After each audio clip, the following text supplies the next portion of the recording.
There are 18 jurors right now. You're thinking to yourself, that doesn't make sense. 11 men and 7 women.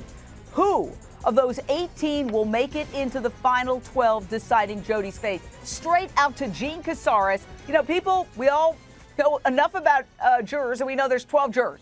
But right now we've got 18. How are they going to whittle those 6 people out to become alternates? And we know who's asking all the questions and who's taking all the notes. So that's going to be pretty fascinating to see how that goes down. Definitely. You know how it happens is after closing arguments and the jury is instructed, at that point, right before they start deliberations, they normally in jurisdictions, they just pull the names out of a hat. So it's really, you don't know until the very end. And the jurors that become the alternates, I understand, will be allowed to go home, but they're not released, just in case something happens. But although it's predominantly male now, you never know. It could become half and half, at least, when those deliberations begin, because those women are going to be strong on that jury as when they get in the deliberation room.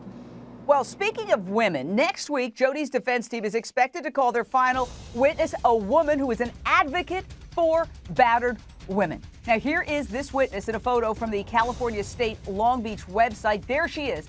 Does she hold Jodi's life in her hands? Some people feel her testimony will actually make a mockery of real victims of domestic violence.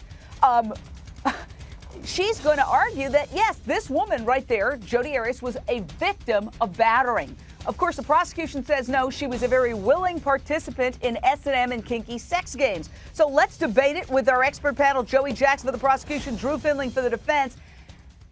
This woman, who is definitely going out on a limb, because a lot of people feel that Jodi Arias has made a mockery of the whole battered women syndrome and is misusing that whole concept.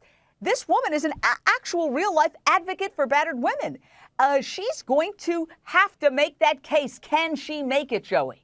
Well, I think it's difficult, and here's why. Because at the end of the day, we're talking about self-defense. We're talking about justification. So no matter the past history, if there were abuse, if there were manipulation, was she justified at that moment of taking his life? Because if you just say that she felt abused and manipulated, then you could construe it, Jane, as revenge, and that's a crime. Drew Findling. Jane, let me tell you what she's going to have to establish, and it's going to be pretty interesting.